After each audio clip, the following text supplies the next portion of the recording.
anaknya tidak dikembalikan handphonenya. Itu mungkin Mbak Anissa.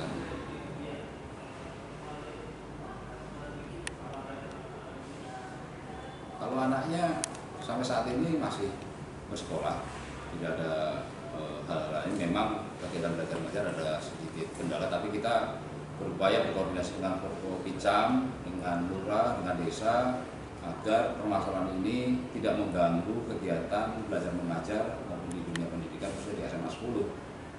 Harus kita pisahkan mana penegakan hukum atau pelanggaran hukum, mana ya, kegiatan edukasi pendidikan yang harus tetap berjalan sesuai dengan koridornya. Ya, terima kasih. Sore. Terima kasih. Oke, sama-sama. Di Kakang Sendi ini masih kita lakukan penelusuran. Ini barusan kapal saya barang yang dibuang yang ada kaitannya dengan itu karena barangnya sorghum jenisnya sorghum.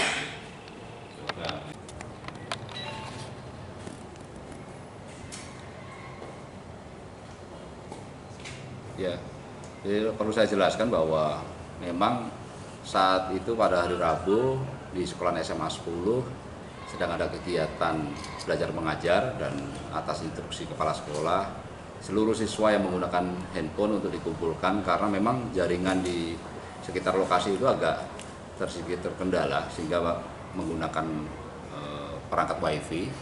Kemudian atas perintah Pak Kapolsek seluruh siswa dikumpulkan dan ditemukan ada 2 siswa yang melanggar masih menyimpan handphonenya, yaitu saudara Dila, dan ditindaklanjuti dengan mengamankan dan menyita sementara waktu.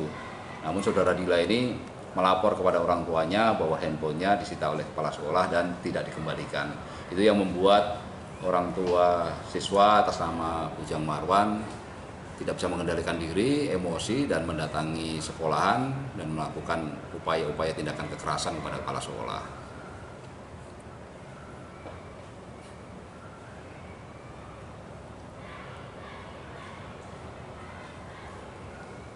Baik, jadi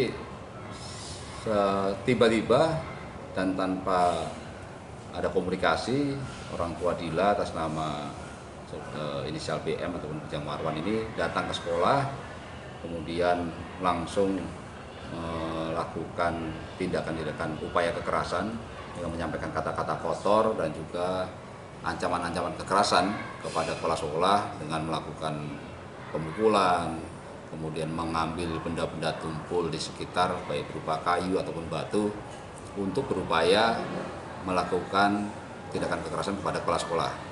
Nah, sebelum yang bersangkutan masuk ke sekolah, memang ada informasi dari kepala sekolah ataupun salah satu guru mendengar semacam letusan dari benda keras.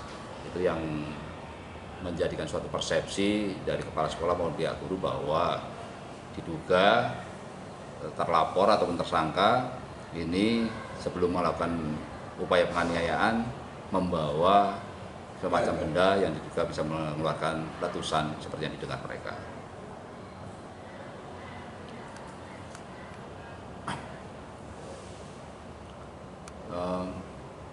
Berdasarkan hasil pemeriksaan para saksi yang di TKP saat kejadian berlangsung, memang tidak ada yang melihat secara langsung bahwa tersangka melakukan upaya penganiayaan disertai dengan menggunakan senjata api.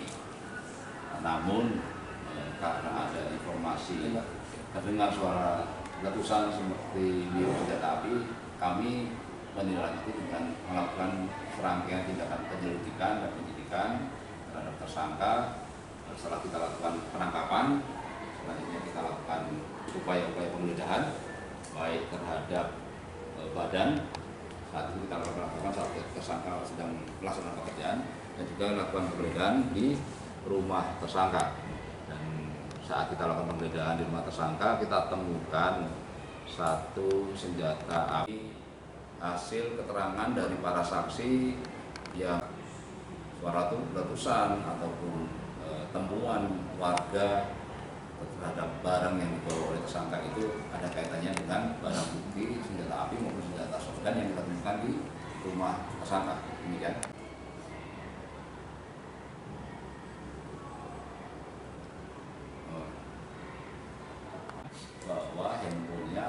disita oleh kepala sekolah dan tidak bisa diambil kembali, karena dikembalikan. Memang ada satu alasan kepala sekolah kenapa handphone murid Dila ini tidak dikembalikan, karena murid yang lain tertib sesuai dengan instruksi kepala sekolah untuk mengumpulkan handphonenya, hanya selanggar kemudian masih menggunakan handphone, dan untuk memberikan edukasi jera menyita sementara handphone dan menyampaikan kepada Dila untuk memberitahu orang tua bahwa itu akan datang ke sekolah, kemudian kepala sekolah akan menyampaikan mengenai pelanggaran yang dilakukan oleh murid Dila ataupun anaknya, sehingga di kemudian hari diharapkan tidak mengulangi lagi. Dila, saudara Bujang Marwan ini emosi, tidak bisa mengendalikan diri, dan mempunyai persepsi bahwa sedang murid yang lain dikembalikan, anaknya tidak dikembalikan handphonenya. Itu mungkin Mbak Anissa.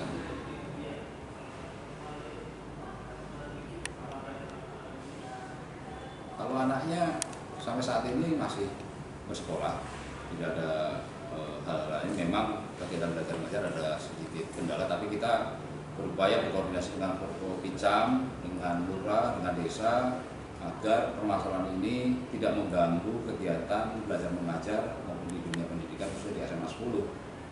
Harus kita pisahkan mana penegakan hukum atau pelanggaran hukum, mana kegiatan edukasi pendidikan yang harus tetap berjalan sesuai dengan koridornya. Ya, terima kasih. Sore. Ya, terima kasih. Oke, sama-sama.